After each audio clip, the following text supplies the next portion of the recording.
Look, Raegan said, interrupting something Henry was saying about a meeting with the managing editor of the paper. I'm about to head into the station, so I'm going to lose you. See you in a few, okay? Yeah, sounds good, Henry replied, distracted.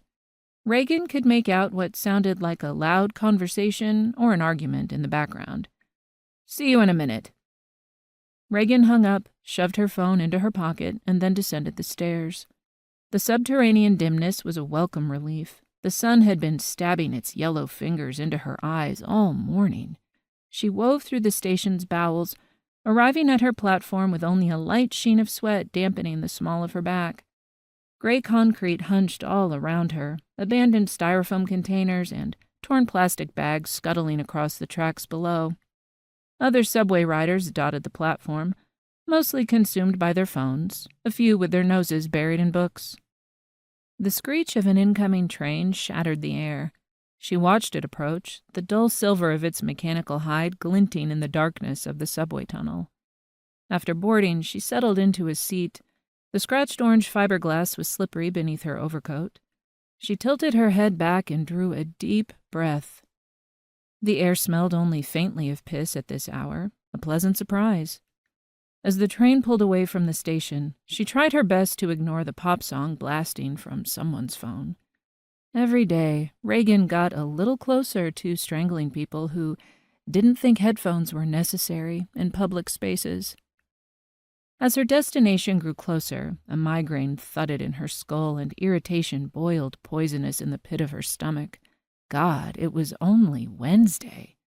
She sunk into her seat as the subway slowed to a halt, the sticky floor gluing the soles of her boots to the ground. Raegan scanned the busy platform through the windows in that way she usually did, always searching, just in case. The outline of a tall figure leaning against the station's wall snagged Raegan's attention. The person read as masculine, clearly and aggressively so, at least a head taller than the other commuters milling about. He was dressed in nondescript but well-fitting black clothing. The way the fabric pulled at his broad shoulders spoke to hard-earned coiled muscle. He carried no bag, and his casual stance, one hand in his pocket, weight evenly distributed, seemed deadly somehow. As Raegan looked more closely, transfixed for a reason she could not place, she took in dark tumbles of wavy black hair, an unusually angular face, and a full sculpted mouth that contrasted with the sharp jaw and knife-like cheekbones. The subway door slid open, and their gazes met for the barest of seconds. Even in the flickering underground light, she could see his eyes were a deep, unusual shade of gray, like the ocean in a storm. All thoughts of the early morning and her frustration with Henry's weirdness and even the jarring chorus of the pop song melted away entirely.